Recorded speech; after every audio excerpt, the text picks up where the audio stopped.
যায় ওর যায় ঘর পড়িয়া আছাড় খায় কে। বিয়ে বাড়িতে যেরকম ধাঁধা ধরা হতো সে উত্তর হচ্ছে ঝাঁটা। কায়স্তে রস্ত ছাড়া পাঠাত ছাড়া পা, লবঙ্গের বঙ্গ ছাড়া কিনে আন গাজা, মানে কাঁঠা ইত্যাদি। এই যে প্যাটার্ন, ইন্টারেস্টিংলি রবীন্দ্রনাথ তার একটা বিশেষ গল্পের বিশেষ একটি ধাঁধায় এই প্যাটার্নটাই ফলো করেছেন, কিন্তু অনেক সফিস্টিকেটেড ওয়েতে, সেটা আমি পরে আসছি।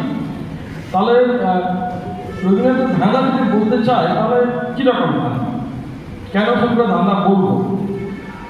মোস্টলি রবীন্দ্রনাথের ধাঁধা একটাও ম্যাথামেটিক্যাল সে অর্থে নয়, রেয়ারলি।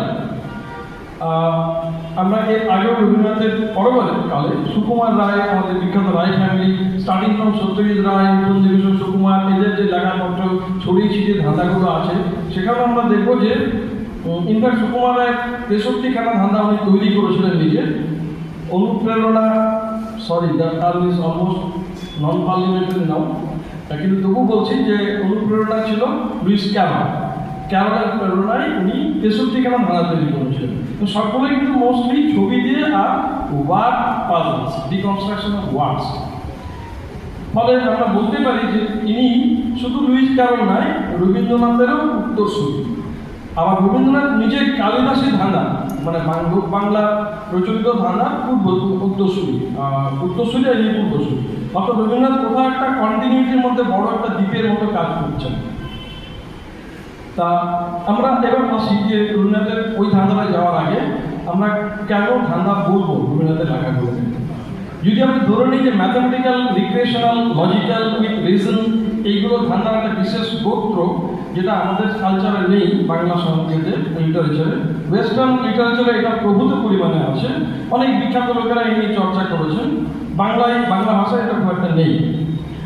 তো ওদের কথা অনুযায়ী other than this mathematical and recreational puzzles, যদি ক্লাসিফাই করি the components based on which if we classify Tagore's puzzles, তাহলে আমরা কোন কোন ক্যাটাগরিতে ফেলতে পারি।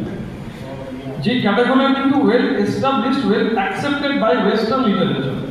আমি সেইটা ফলো করার চেষ্টা করছিলাম আইজাক আসিমভের একটা বই জোকসের উপরে, সেটা আমি প্যারালালি পাজলসের উপরে প্রজেক্ট করে বইটা পড়ার চেষ্টা করছিলাম। তাতে করে আমার বুদ্ধি অনুযায়ী কিছু লেখা আমি উল্লেখ করবো এবং ক্যাটাগরিটাও উল্লেখ করবো। তার আগে বলি ধাঁধা কেন বলছি। রবীন্দ্রনাথের স্ট্রাকচারালি দেখা যাবে যে ওনার গল্প তো সবাই বলছেন, কিন্তু ওনার structurally he use to insist or push the reader to go by reason to a level, layer by layer, যুক্তি দিয়ে তর্ক দিয়ে একটা জায়গায় পৌঁছানোর চেষ্টা করা। এবং এমনও হয়েছে যে অবশেষে পৌঁছানোর পর দেখা গেল যে প্রশ্নটা তুলে উত্তর বোঝার চেষ্টা করছেন, সেই প্রশ্নটাই ভ্যালিড নয়। And that itself is the high class of reading itself. এটা একটা বিশেষ ধরনের ধাঁধা, এরকম গল্প আছে। তো এই অনুযায়ী আমি লিখে এনেছি, আমি তো সেইভাবে বলতে পারেন এই বিষয়গুলো। কতগুলো ক্যাটাগরি বলছি, জাস্ট খুব বেশি সময় নেব না, আর উল্লেখ করছি এক্সাম যে কোন ক্যাটাগরিতে কোনটা পড়তে পারে কেন। Number 1, moral or philosophical dilemma, hidden logical traps. Moral and philosophical dilemma, Stripatra আর শাস্তি। স্ত্রীপত্রের এরকম বলছেন যে মিনারেলের চিঠি একটি যুক্তিগত তর্ক, ধাপে ধাপে সে প্রমাণ করে বিবাহের মধ্যে তার জীবন একটি স্ববিরোধিতা। আর শাস্তি হচ্ছে দুই ভাই একই অপরাধ, একটা স্বীকারোক্তি, কে দোষী তার যুক্তি ইচ্ছাকৃতভাবে জটিল করা এবং সমাপ্তিটি একটি নৈতিক ধাঁধা। এই অর্থে রবীন্দ্রনাথের লেখা ধাঁধা পর্যায়ে পৌঁছে according to the western concept of classification of puzzles. 2 number, identity and deception puzzles, পরিচয় ও প্রতারণার ধাঁধা। 1 নম্বর, জীবিত ও মৃত। মৃত বলে মনে করা একজন নারী ফিরে আসে গল্পে। গল্পটি পরিচয়ের আইনি, সামাজিক ও আবেগের যুক্তি নিয়ে খেলা করে। মূল প্রশ্নটি হল জীবিত কে নির্ধারণ করে, শরীর নাকি সমাজ? এটি একটি সামাজিক যৌক্তিক ধাঁধা, যার উত্তর গল্পের শেষে আসে পরম নির্মমতায়। কাদম্বিনী নিজেই মৃত্যু বেছে নেয় প্রমাণ করতে এসে বেঁচেছিল। অদ্ভুত ধরনের ক্লাসিক পাজলস এবং অবশ্যই ক্ষুদিত পাষাণ। এখানে প্রশ্ন হচ্ছে বক্তা কি স্বাভাবিক না বক্তা উন্মাদ? পাঠককে রবীন্দ্রনাথ পুশ করছেন গোয়েন্দা মতো প্রমাণ সহ বিশ্লেষণ করতে। That is the structural puzzling part. Number 3, structural irony as puzzle. Logic puzzles এটাকে আহা রিলস বলা হয়, AHA। দুটো গল্প, পোস্টমাস্টার এবং কাবুলিওয়ালা। অর্থাৎ গল্পের সর্বত্র জুড়ে একটা প্রশ্নের উত্তর ছড়ানো আছে, কিন্তু ঠিক গুছিয়ে উঠতে পারছে না, একদম শেষে গিয়ে প্রকাশ পাচ্ছে রতন কেন পোস্টমাস্টারের সাথে যায় না। উত্তর পুরো গল্পেই কিন্তু ছড়িয়ে আছে।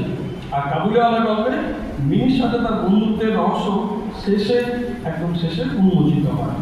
4 নম্বর, বিখ্যাত আমার খুব প্রিয় শেষের কবিতা।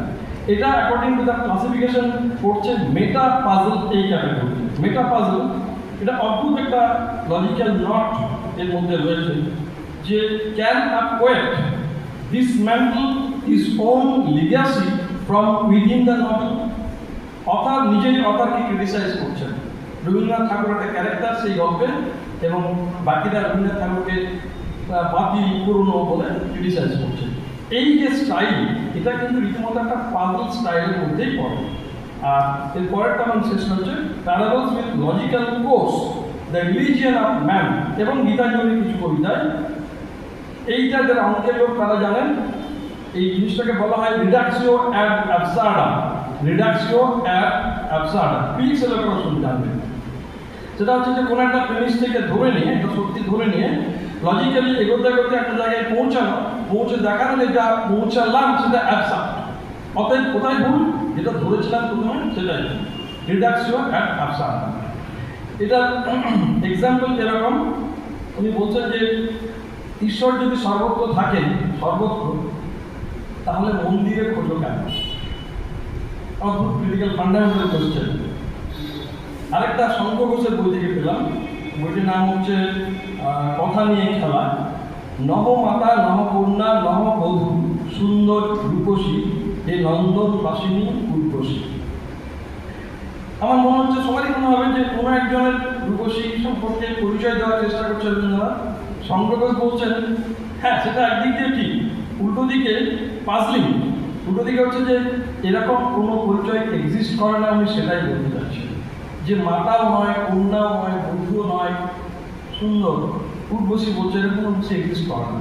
ফলে পরিচয় দিচ্ছেন কিন্তু দিচ্ছেন না, পরিচয় এক্সিস্টই করে না। এটা আমার কথা নয়, শঙ্কর ঘোষের কথা।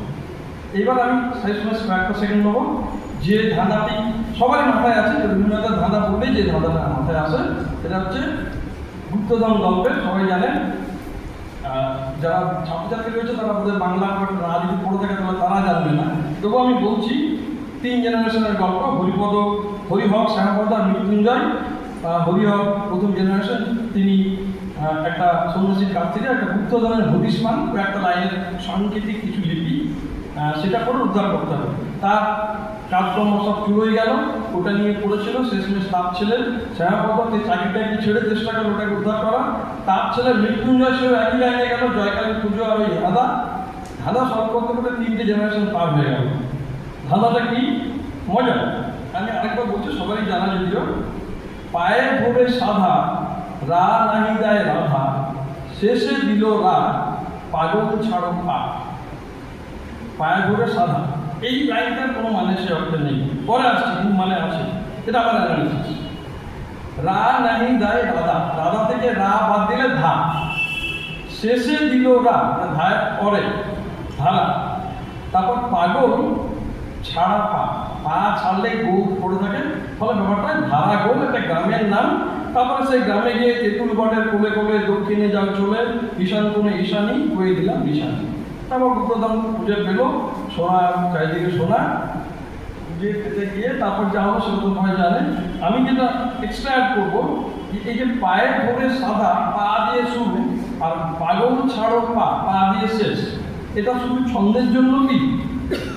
রবীন্দ্রনাথ ছন্দের মাস্টার ছিলেন, তিনি বলার কিছু নেই, কিন্তু আমার মনে হয় শুধু ছন্দের জন্য নয়। শেষে দিল, শেষে দেয় দিল রা, এই শেষ বলে আমরা কি বুঝি? At the end. এন্ড বলতে দুটো মানে হয়, এই টেবিলের এন্ড, শেষ প্রান্ত, মানে অন স্পেস। আরেকটা হয় at the end with time, অর্থাৎ টাইমের সিকোয়েন্সে শেষে এই। তাহলে টাইমে আর স্পেসে দুটোতে শেষ দিয়ে একটা মানে করা যায়। কারণ এখানে রবীন্দ্রনাথ ইচ্ছে করে লিড করছেন টাইমে চলে যেতে, আসলে কিন্তু স্পেসে মিন করছেন। শেষে দিলরা ধারা শেষে ফিজিক্যাল স্পেস শব্দটা লিখছেন, শেষে আসছে, কিন্তু উনি লিড করছেন যেন টাইমে রেসপেক্টে। সেই জন্য পায়ে ধরে সাদা, অনেকক্ষণ ধরে পায়ে ধরে সাধছি, তবু এলো না, শেষে বললো, তারপরে টাইম মনে হচ্ছে। এই যে ধাঁধার যে মজাটা, এটা আমার আজকের উপলব্ধি। ভাবতে গিয়ে মনে হলো যে বা আগে তো ভাবিনি কোনোদিন। তো এই হচ্ছে ধারাগুলোর গল্প, কিন্তু গল্পের মূল ইয়েটা সমাধানটা কি? সোনার যে খুঁজে পেলেন, তার মধ্যে স্বেচ্ছাবন্দি করে চারিদিকে সোনা, সোনায় রুটুপুটি খাচ্ছে, হাহা হো হাসছে, চারিদিকে ছুটে সোনা, সব জায়গায় সোনা। আস্তে আস্তে বুঝতে পারছে যে সেই আকাশ নেই, সেই বাতাস নেই, গ্রাম নেই, গ্রামের গাছ নেই, পাখি নেই, কুকুর নেই, বন্ধু নেই, বান্ধব নেই। এর সঙ্গে আবার কী হবে? উনি শেষমেশ সে ধাঁধা যেটা ছিঁড়ে বই ফেলে দিলেন, এখানে সে তার মানে গল্পের সবচেয়ে বড় ধাঁধা যেটা, সেটা হচ্ছে শব্দের নয়। এটি একটা দার্শনিক ধাঁধা, যার আসল উত্তর হচ্ছে সম্পদ নয়, মুক্তি। তো রবীন্দ্রনাথের মুক্তি মুক্তি কোথায় পাবি, এ ধরনের ফান্ডামেন্টাল প্রশ্ন তো আছেই। মরণ শ্যাম সমান আবার বলছেন মরিতে চাই না আমি সুন্দর ভুবনে। তো death and life is not the most ridiculous riddles. The most certain thing death, but still we are afraid of the uncertainty of death. That is the most $1,000,000 question. Why we are afraid of death? But that is completely certain, right? তো এখানে রবীন্দ্রনাথ বলছেন যে মরণ শ্যাম সমান একদিকে, আরেকদিকে বলছেন মরিতে চাই না আমি সুন্দর ভুবন। অর্থাৎ উনি দুটোকে একাকে ধরার চেষ্টা করছেন। শেষমেশ আমার বক্তব্য হচ্ছে যে একদিকে শুরু করছেন দুটো ধরনের মতো এরকম পরিষ্কার এক্সপ্লিসিট একটা শব্দ ধাঁধা, শেষ করছেন কুটিতে বসানোর একটা দার্শনিক আনসার্টেনিটি দিয়ে। কিন্তু গোটা ব্যাপারটাতে উনি দর্শক বা শ্রোতা বা পাঠককে বুদ্ধিযুক্ত রাখার চেষ্টা করছেন, সক্রিয় রাখার চেষ্টা করছেন, যেটা ধাঁধার কাজ। ধাঁধাও তাই করে, লেয়ার বাই সলভ করে ওয়ান আফটার অ্যানাদার। তো এটা হচ্ছে রবীন্দ্রনাথ ধাঁধা। আমার লাস্টে ছোট্ট একটা ধাঁধা দিয়ে শেষ করছি, জাস্ট এক লাইনে, যে আমাকে বলতে বলা হলো কেন, এটা এসব একটা ধাঁধা। Thank you.